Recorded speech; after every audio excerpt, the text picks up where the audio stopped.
هدي القرآن ينادينا يغسل أرواحنا يهدينا.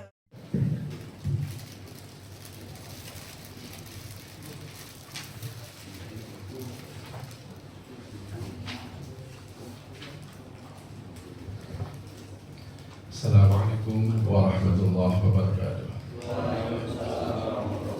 بسم الله الحمد لله والصلاة والسلام على رسول الله وعلى آله وصحبه ومن والاه ولا حول ولا قوة إلا بالله. Jamaah sekalian saya hormati, alhamdulillah kita bertemu kembali di majelis ilmu. Semoga pertemuan ini senantiasa mendapatkan ridho dari Allah Subhanahu wa taala. Amin ya rabbal alamin. Hari ini kita akan membahas satu tema, yaitu bagaimana arahan atau manhaj bagi seorang mukmin untuk melihat dirinya sendiri. Jadi misalnya muji itu muji dirinya. Ada satu pertanyaan begini saat itu, kalau tidak salah kepada Sayyidina Ali, saya lupa. Dia bertanya gini, saya ini menurut Anda, saya ini orang yang suka dunia atau suka akhirat? Nah, itu pertanyaan. Orang kayak saya ini senang terhadap dunia atau senang terhadap akhirat? Ya dijawab, lah ya kok tanya saya? Ya tanya kamu sendiri, kamu tuh senang dunia atau senang akhirat? Cuma tandanya begini, tandanya kata beliau. Kalau seandainya ada orang yang datang, yang satu datang bawa uang, yang satu datang minta uang, nah gitu ya. Jadi yang satu datang ngasih uang, yang satu datang minta uang. Anda sedekah kira-kira. Tanya, kalau kamu lebih senang kepada orang yang datang dengan membawa uang daripada yang ngasih minta uang, maka sesungguhnya kamu lebih senang dunia daripada akhirat. Tapi kalau kamu senang karena ada orang yang datang minta uang, bahkan mengalahkan senang kamu orang yang datang memberi uang, maka kamu senang akhirat. Saya tidak berani menjelaskan ini secara panjang lebar, karena pasti kita gagal semuanya. Pasti kita gagal semuanya. Ya, gimana Pak? Lebih senang mana? Datang bawa duit atau datang minta duit? Ini nggak peduli mau ustadz mau siapa saja pasti sama jawabannya. Senang orang yang datang bawa duit. Makanya saya akan bahas, karena ini pasti kita gagal semuanya. Tapi paling tidak begini Pak, paling tidak kita kalau ada orang datang bawa duit ya senang. Kalau ada orang yang datang mau minta duit, ya kita juga senang. Jadi gitu. Sehingga para ulama itu, kalau ada orang datang, bahkan bukan minta, mencuri Pak. Mencuri. Jadi hartanya dicuri.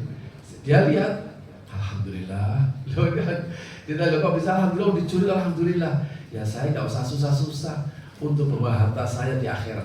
Itu mereka sudah bawa sendiri ke sana. Ya ini kalau di dalam televisi itu adegan berbahaya. Jadi ini hanya orang profesional seperti begini. Tapi saya tidak akan bahas seperti begini. Saya akan bahas dalam konteks iman. Kata Imam Syarawi, jika kamu ingin menguji apakah imanmu itu sempurna atau tidak, itu tidak dilihat dari konsekuensi iman, tapi dilihat dari lawan dari iman. Nah gitu. Lawan dari iman. Lawannya iman itu di dalam Al-Quran itu paling tidak ada 3. Ada zalim, ada kafir, ada fasik.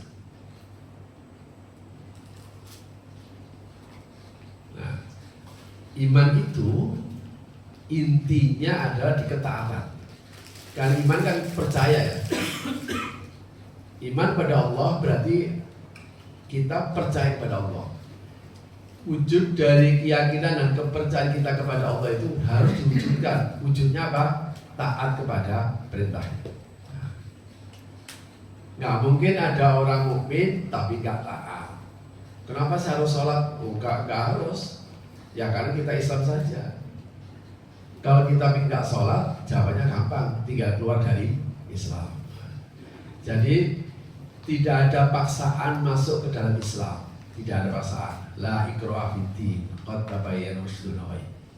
Cuma kalau dia punya kecerdasan yang nurani, pasti dia akan pilih Islam. Dan saya ulangi, tidak ada paksaan orang masuk ke dalam Islam. Orang masuk Islam itu pilihan sendiri. Tetapi begitu kita masuk Islam, ada konsekuensi-konsekuensi. Nah, tentu saja di dalamnya ada perintah dan larangan. Tapi sebelumnya saya logikakan begini. Karena inti dari iman itu adalah ketaatan, maka lawan kata dari iman yang tepat untuk dibahas adalah fasik. Fasik. Karena fasik itu meskipun awalnya bukan sesuatu yang diarahkan kepada hal yang bersifat akidah, keyakinan, tapi itu sesungguhnya fasik itu apa? Asalnya fasakot arubah. Jadi buah itu. Kalau Bapak dan Saudara pernah lihat buah apa namanya? Rutop. Rutop itu orang menyebutkan kurma basah yang warnanya kuning. Kuning itu. Kalau yang pernah umroh berhaji itu biasa tahu mahal. Kurma yang muda ini kulitnya lengket banget. Tapi begitu kurma muda ini matang banget, nggak usah segini saja sudah mengelupas. Nah, ini namanya ketika buah yang ranum tadi itu, buah yang matang kemudian kulitnya melupas, bahasa Arabnya, oh buah itu telah melakukan fasik. Nah, gitu. Berarti buah itu telah melakukan fasik karena kulitnya itu terlepas. Nah, ketika istilah ini dikaitkan dengan manusia, oh orang itu fasik, orang itu fasik, orang itu fasik. Maksudnya adalah kharaja min itori taklif. Ketika seseorang keluar dari wilayah agama, nah itu baru disebut fasik. Wilayah taklif agama, beban-beban agama. Kita tahu bahwa taklif itu isinya adalah perintah dan larangan. Jika diperintahkan tidak melakukan, jika dilarang malah melanggar. Nah, ini orang ini bisa dikatakan dia telah fasik karena dia jadi keluar dari inti. Nah, pertanyaannya begini, sebenarnya lebih berat mana? Orang melaksanakan perintah atau meninggalkan perintah? Sekarang kita lacak dari karakteristik manusia. Jamaah sekalian, pertama yang kita pahami, ya juga tafham anna haqqa subhanahu wa ta'ala khalil insan sayyaran fi ba'dil umur. Kita harus paham lebih dulu bahwa manusia itu sama, Pak. Sama. Mau di Indonesia, mau di Barat, mau di ujung dunia ini, itu karakternya sama. Apa karakternya? Manusia adalah makhluk yang diciptakan oleh Allah untuk bisa melakukan hal yang mudah. Manusia itu terkadang mudah melakukan sesuatu, tapi sulit pada melakukan yang lain. Oh itu sama, semua sama, Pak. Jadi si A untuk yang ini sulit menurut A, yang ini mudah. Si B juga begitu. Setiap manusia itu pasti tercipta dia melakukan untuk mudah untuk melakukan sebagian dari perkara yang ada. Karena itu setiap manusia itu pasti milih yang mudah, tidak mau misalkan yang sulit. Oke, itu yang pertama. Kenapa milih yang mudah? Karena manusia itu adalah makhluk yang khalaqu mukhtaran fi ma kallafahu bi. Terkait dengan taklif agama, perintah dan larangan, kita ini diberikan hak penuh oleh Allah untuk memilih, Pak. Saya pernah singgung bahwa bapak dan saudara sholat ini tanpa ada paksaan apapun. Saya bisa jamin kalau bapak nggak sholat, bapak nggak akan dipecat dari voice. Mungkin kerugian cuma satu, nggak dapat roti, tapi nggak akan dipecat. Saya tidak tahu kalau nggak sholat apakah ada kondisi. Kayaknya tidak ada. Karena Lois hanya melihat yang penting bapak punya dedikasi. Nah gitu. Soal sholat atau enggak, Lois nggak punya tanggung jawab. Lois hanya memberikan waktu zuhur, sholat zuhur, waktu asar, sholat asar, ada pengajian dan sebagainya. Kenapa? Karena ibadah tadi itu tidak ada paksaan. Bapak sendiri yang pilih. Milih untuk sholat atau milih nggak sholat. Nah, sekarang pertanyaannya, lebih mudah mana? Milih sholat atau milih nggak sholat? Oh gitu Pak. Gitu. Jadi sebenarnya lebih mudah mana sebenarnya kalau harus pilih? Milih kita sholat atau milih untuk tidak sholat? Jamaah sekalian, teori tadi, kenapa ada orang yang kemudian mudah sekali dia itu sholat, tapi ada orang yang sulit sekali dia itu sholat? Kalau begitu, apakah sholat itu sulit? Sama sekali tidak. Dijelaskan begini. Seandainya Allah itu melarang sesuatu, maka manusia itu bisa melakukan kebaikan dari larangan itu. Saya ulangi. Kalau Allah melarang jangan mencuri, berarti manusia bisa untuk tidak mencuri. Jangan berdusta, manusia bisa untuk jujur. Begitu juga perintah. Ketika Allah itu memerintahkan sesuatu, maka manusia diciptakan oleh Allah siap untuk melaksanakan perintah itu. Makanya tidak ada perintah agama yang tidak bisa kita lakukan. Kalau ada perintah agama yang butuh persyaratan tertentu, butuh persyaratan tambahan, pasti disampaikan oleh agama. Apa contohnya? Contohnya adalah zakat. Zakat itu wajib, Pak. Tapi syaratnya kalau punya duit. Menjadi dermawan itu, berinfak itu sebenarnya wajib, Pak. Cuma hukum fikih saja membedakan bahwa zakat wajib, sedekah dan infak sunnah. Tapi dalam ketika agama itu termasuk wajib kalau dia punya kelebihan harta. Karena itu, kalau ada orang, seorang muslim sampai dia meninggal nggak pernah bayar zakat, ditanya sama Allah, kamu dulu nggak bayar zakat? Ya Allah, zakat. Lah, uang untuk hidupi anak istri saja udah pas-pasan. Artinya orang ini tidak akan dimintai pertanggungjawaban oleh Allah di akhirat karena nggak bayar zakat. Gara-gara apa? Nggak punya duit. Jadi terkadang nggak punya duit itu bersyukur, Pak. Ya. Karena belum tentu orang itu punya duit kepikir bayar zakat. Makanya Al-Quran, Allah dan Rasulnya sangat marah, benci banget kalau orang itu dikaruniai harta tapi gak bayar zakat.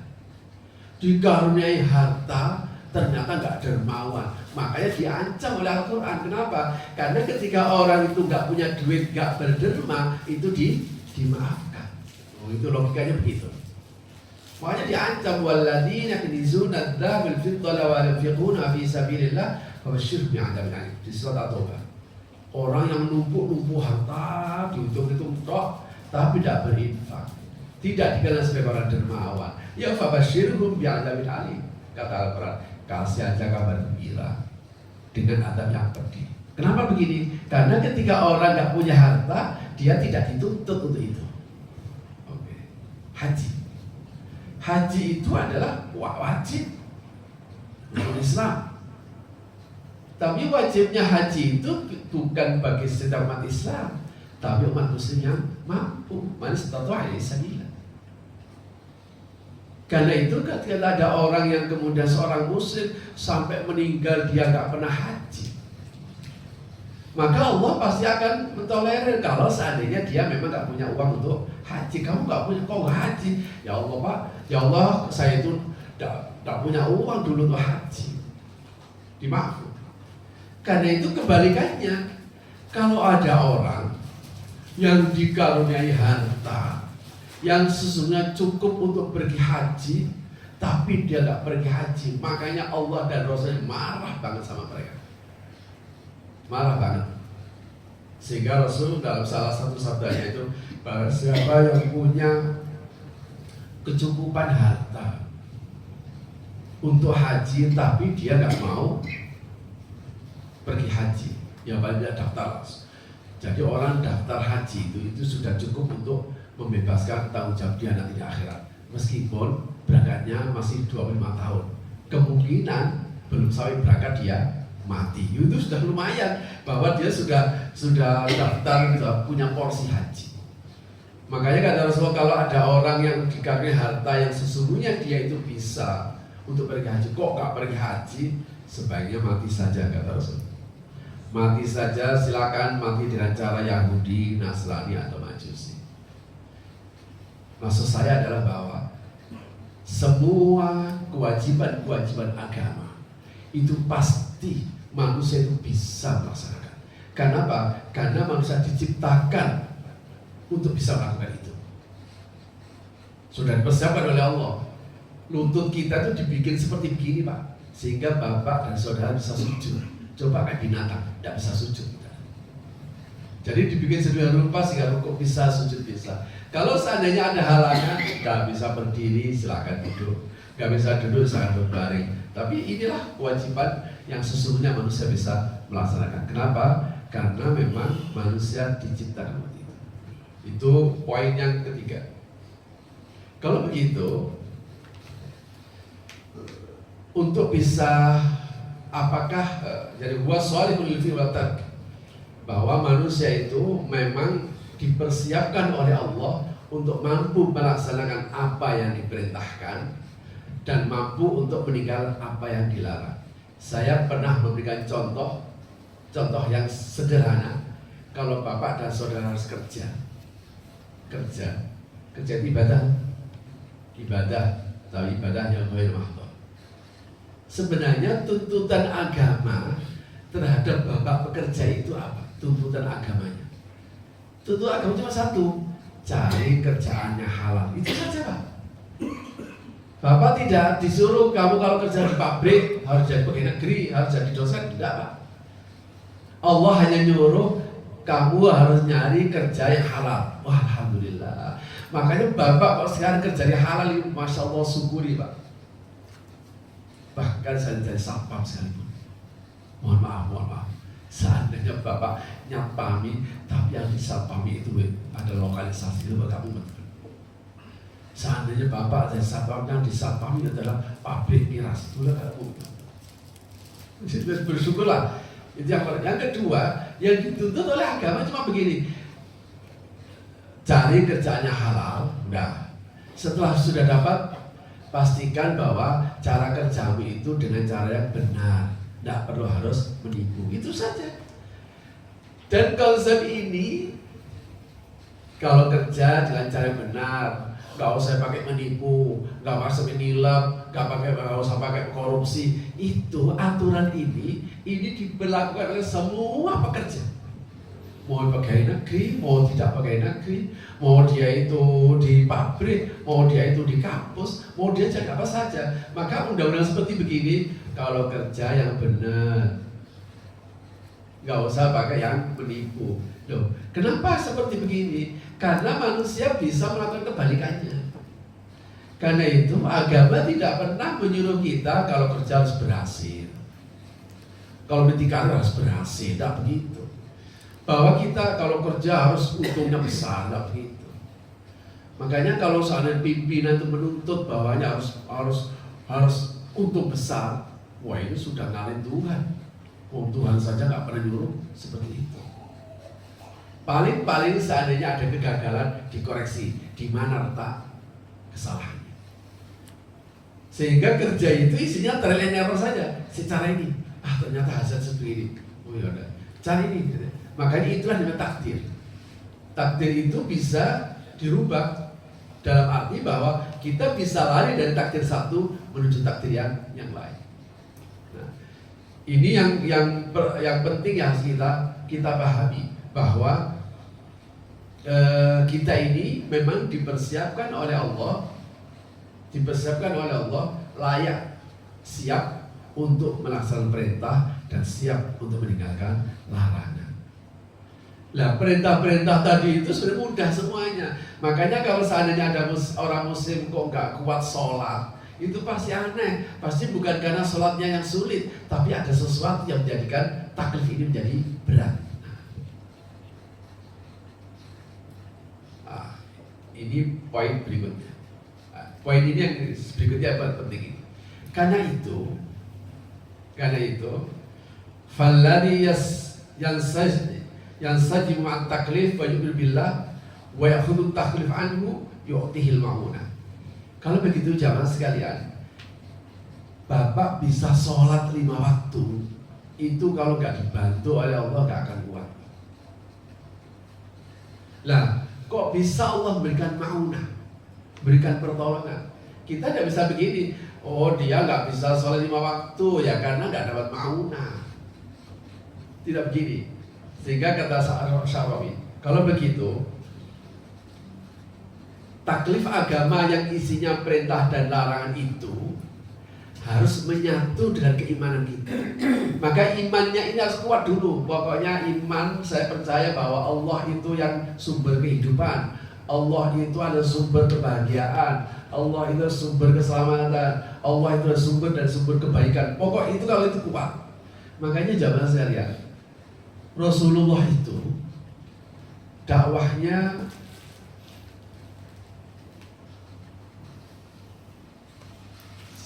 23 tahun masa dakwah. Dibagi dalam 2 periode. Periode Madinah 13 tahun. Periode Makkah 13 tahun, periode Madinah 10 tahun. Madinah saat itu adalah satu kawasan yang sama sekali tidak pernah ditolak. Dan saat itu ada 2 empire besar, Parsi dan Romawi. Itu tidak sampai menginvasi ke daerah Najd. Kenapa? Karena tidak ada bisa diandalkan. Sudah tanahnya tandus, orang-orangnya itu kasar, orangnya keras, makanya tidak ada menginvasi di sana. Tapi justru di sana Madinah yang kemudian muncul tokoh yang ini, tokoh yang terbaik dan tak pernah ada, yaitu baginda Rasulullah SAW. Khairul khalqi, makhluk terbaik, itu justru muncul di negara Najd, di negara yang penuh dengan kondisi alam yang tandus, yang masyarakatnya jahiliyah.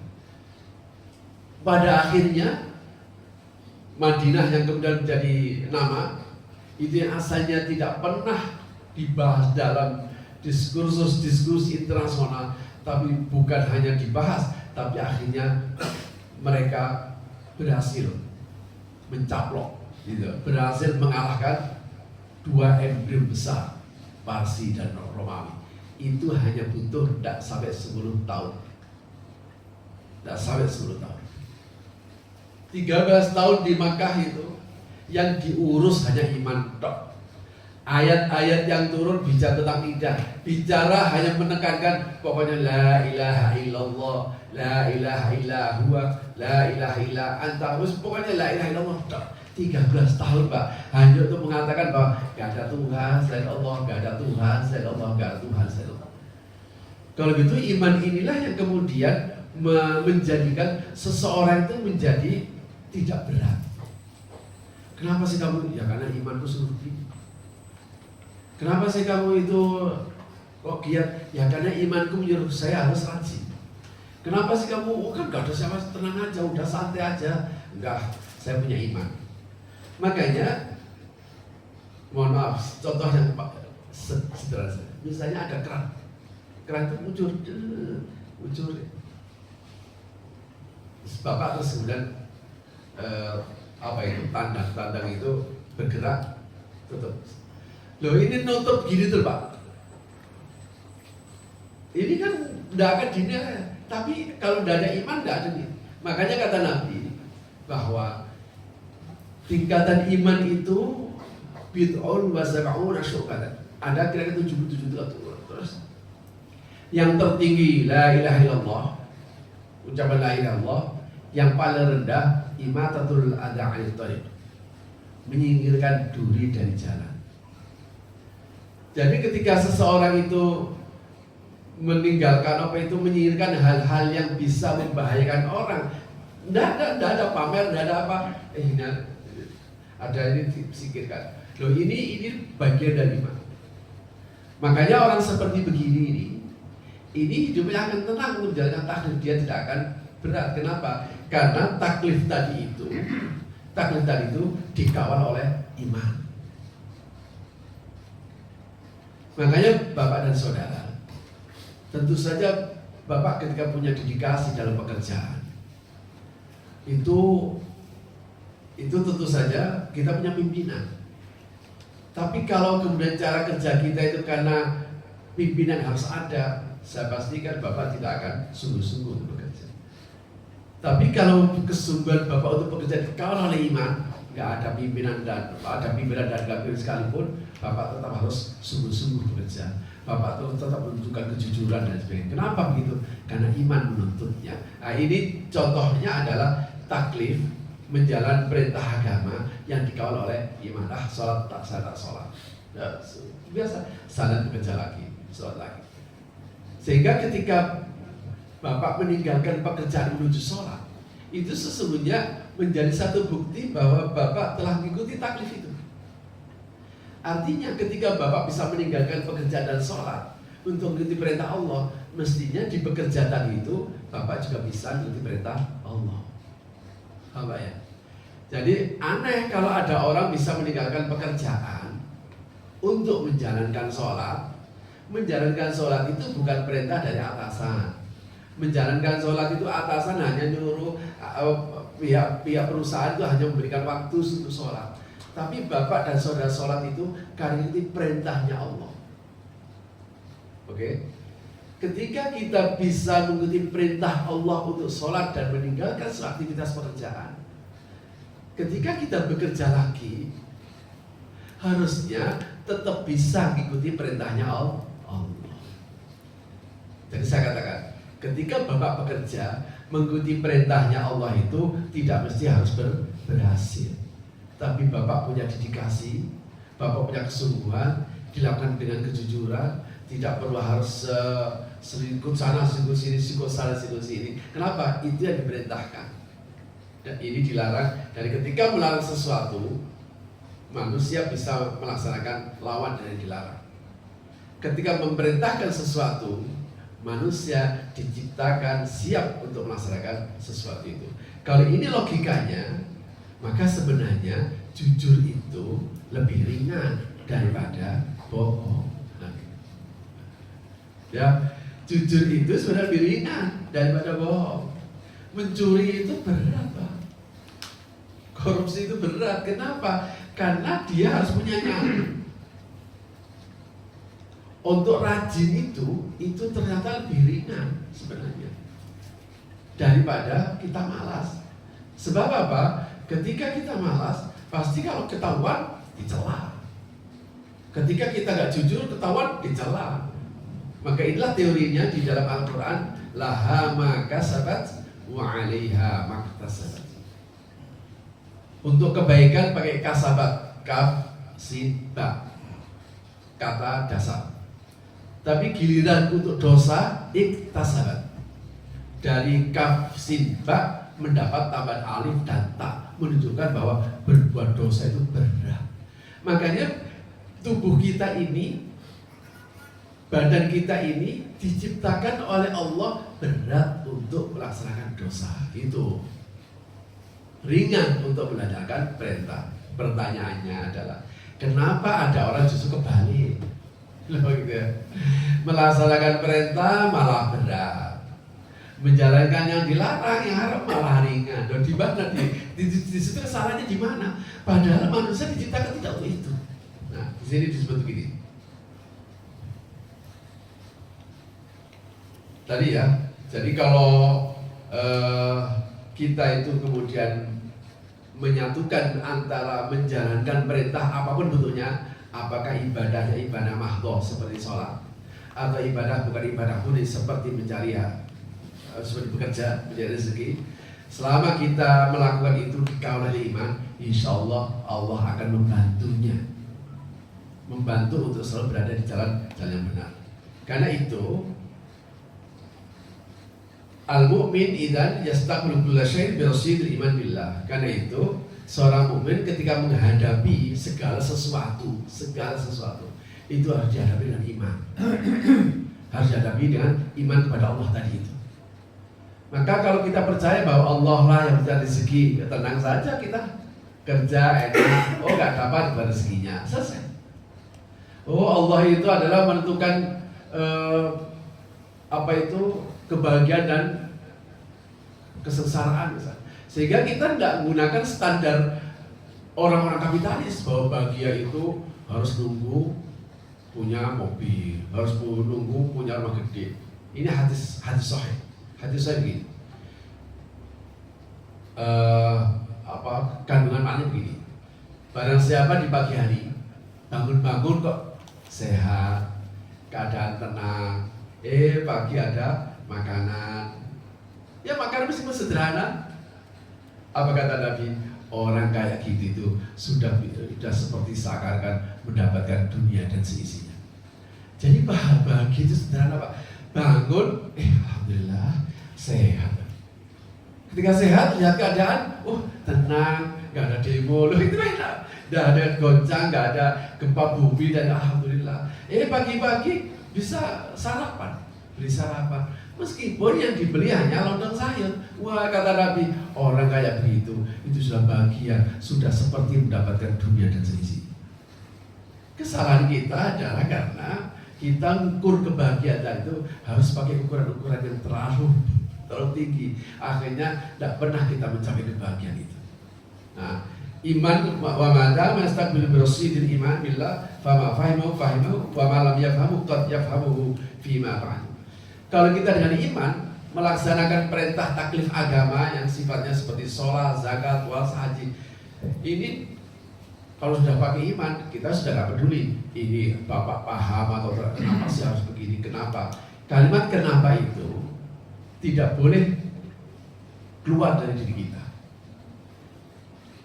Karena itu terkait dengan perintah-perintah agama ini tidak perlu dibahas, tapi diterima dengan hati, bukan diterima dengan akal. Oh iya, memang masuk akal. Memang dengan sholat itu kita bisa sehat. Loh enggak Pak, lebih bisa olahraga daripada sholat. Yang bisa olahraga itu jelas terukur. Bahwa kemudian sholat itu ada efek sehat, oke lah. Tapi bukan orang merasa sholat supaya sehat, tidak begitu. Ya sholat itu perintah Allah. Kalau perintah Allah ya udah kita laksanakan. Artinya kalau kemudian sholat itu sehat, mestinya yang sakit tidak disuruh sholat itu. Tapi tidak, ya karena hikmahnya satu, karena dia berangkat dari Allah Subhanahu wa Ta'ala. Karena itu kita melaksanakan segala sesuatu itu bukan karena kita melihat ada si A, ada si B, ada si C, tidak, tetapi karena ada Sang Maha Ghaib. Inilah inti dari takwa itu, menghadirkan Sang Maha Ghaib. Wal fasiqun yarudduna hadzal kalam. Orang fasik itu kemudian melewati ini. Kenapa kalau kemudian orang itu menjadi berat? Jamaah sekalian, di sini ada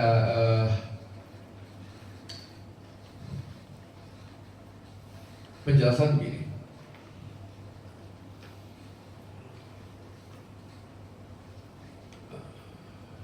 Sangat takhussu bisyiddat taklif tudzakkiru jaza'ali. Ketika kita merasa berat untuk melaksanakan perintah, gambarkan pahalanya Pak. Firman pahala. Saya turunkan contohnya. Bapak ini kerja itu kan berat Pak. Kerja itu berat. Pagi-pagi berangkat. Yang nggak kerja kan enak itu. Yang nggak kerja itu enak tidur. Kamu ngapain? Kerja ngapur. Itu jam berangkat pagi-pagi. Saya tadi itu berangkat kemarin balik pagi itu, masya Allah, itu balik pagi ke kampus itu. itu wajib motor saja nggak bisa lewat. Saya pikir ya Allah, mereka ini setiap hari melakukan seperti begini. Berangkat kena begitu, pulangnya kena begitu. Jadi kerja itu berat. Tapi karena kenapa dia bisa melakukan setiap hari bahkan bertahun-tahun, disuruh berhenti bahkan nggak mau. Disuruh berhenti loh, padahal dia berat setiap hari dia lakukan itu.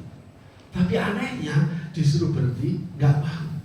Besoknya dilakukan lagi. Kenapa? Karena dia kebayang nanti di awal bulan berikutnya ada gaji. Gaji itulah yang menjadikan dia kuat untuk menghadapi situasi sulit di dalam hidupnya. Padahal jangan sekalian, gaji itu cukup untuk kehidupan kita? Tidak selalu cukup. Tapi itu saja, itu senang melakukan lagi. Yang bisa mencukupi kita itu bukan gaji kita, tapi Allah tadi. Loh, kalau kita bisa melakukan satu pekerjaan yang nyata berat, butuh sekian jam, Bapak sekian jam dari jam berapa masuk? 8. Jam berapa keluar? Jam 5. Berapa jam kerjanya? 8 jam. 8 jam. Hasil dihasilkan belum tentu mencukupi. Kalau Allah nyuruhnya, duhur yang penting udah sholat. Berapa jam? Cukup 5 menit. Ya Allah, Bapak menyempatkan 5 menit, tidak 5 kali. Itu kata Nabi, orang ini berhak masuk surga. Cukup 5 menit dalam setiap kali masuk waktu. Loh, kan ini logika yang aneh. Kok bisa ada orang kuat kerja 8 jam itu meninggalkan keluarga, meninggalkan kesenangannya dari pagi sampai sore, kok bisa kuat? Itu 8 jam Pak, bisa kuat ya. Bahkan kadang ada lembur, kadang terus kemudian makan terus cepat-cepat karena harus mencapai target. Masya Allah, kok bisa kuat? Ya kan ada gaji, padahal gajinya belum tentu mencukupi. Loh, anehnya ketika sholat gak kuat, ini aneh. Di sini maksudnya aneh. Kenapa hal ini terjadi? Kalau begitu ada hawa nafsu. Makanya kata Syafi'i, kalau begitu ketika melaksanakan segala macam hal, bayangkan pahalanya, bayangkan balasannya. Artinya ketika Bapak kuat untuk bekerja yang sulit itu karena kepikir gajinya, wah saya kalau nggak kerja Pak saya dipotong. Loh itu ya, saya daripada lebih baik saya kerja meskipun berat asalkan ada gajinya daripada saya nganggur tidur gini-gini tapi nggak ada uang, tambah sama susah. Artinya kita bisa bersikap adil. Ketika bekerja kita sudah sungguh, meskipun berat, meskipun susah kita jalani. Kenapa? Karena kita yakin akan ada balasan. Kalau begitu kepada Allah juga seperti itu. Kita hanya dituntut setiap harinya ini. Bapak tidak dituntut setiap hari puasa, enggak. Zakat malah enggak, udunya enggak. Haji malah enggak lagi. Dituntut kita hanya satu, Allah setiap hari sholat 5 kali sehari semalam, dan itu cukup 5 menit. Wudu, sholat 5-10 menit selesai. Masya Allah. Gak pakai militan, Pak. Gak usah pakai militan, gak pakai pengajian begini. Jadi pengajian ini kan karena memang untuk menguatkan saling tawasau bil haq wa tawasau bis sabr. Allah Akbar langsung lari. Itu udah sah jadi seorang muslim. Tapi meskipun tidak saling muhsin. Karena itu wahina kalau mu'min bijihad dan sebagainya, apa saja yang kemudian diwajibkan oleh Allah yang kira-kira berat, gambarkan, oh ini berat, ini ada nanti surga, berat ini surga. Seperti aku, aku sekarang aja kuat untuk bekerja, nyatanya berat hanya karena gaji, padahal gajinya itu belum tentu mencukupi kebutuhan saya dan anak istri. Itu bisa aku lakukan. Bagaimana mungkin saya tidak melakukan untuk Allah?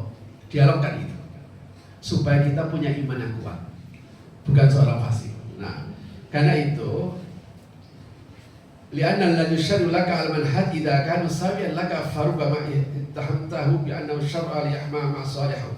Sebenarnya Allah ketika berikan manhaj itu sama semuanya. Kalau yang miskin itu suruh sholat, yang kaya juga sholat. Kalau yang muda itu sholat, yang tua juga untuk sholat. Semua. Jadi perintah agama itu berlaku untuk semuanya, larangan itu untuk semuanya. Untuk apa? Semata-mata bukan untuk kepentingan Allah Subhanahu wa taala. Tapi kalau bekerja, jelas kepentingan yang punya perusahaan. Ketika yang punya perusahaan itu kemudian memberikan gaji bapak setiap bulannya, itu bukan perusahaan ini baik, tapi karena bapak bekerja untuknya. Maka nilai kebaikan yang pemilik perusahaan seperti Lois ini kalau dia mampu memberi kepada orang yang tidak ada hubungan secara hierarki dengan dirinya, itu baru orang baik. Makanya ketika saya itu punya anak dan anak saya berikan kemewahan, itu bukan orang baik saya ini, bukan orang dermawan. Jadi kenapa? Oh itu punya kemudian dengan anak. Tapi saya akan mendapatkan predikat orang sosok yang dermawan dan baik kalau yang saya berikan tadi itu tidak ada hubungan secara langsung yang sewajib saya berikan. Karena apa ya?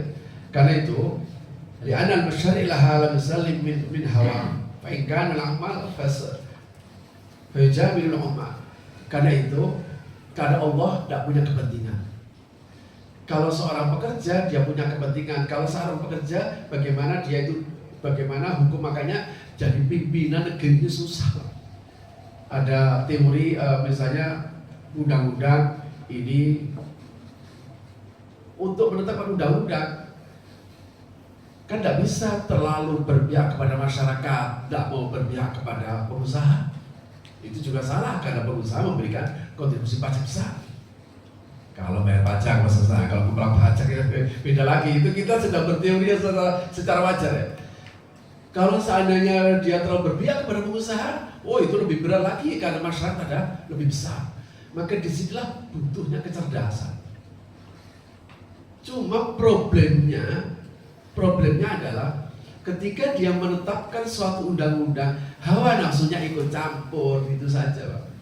Hawa nafsunya ikut campur, sehingga menjadi gak gul-gul undang-undang itu karena hawa nafsu ikut campur. Makanya Bapak dan Saudara, kita tidak akan kuat untuk melaksanakan perintah Allah karena hawa nafsunya ikut campur. Karena hawa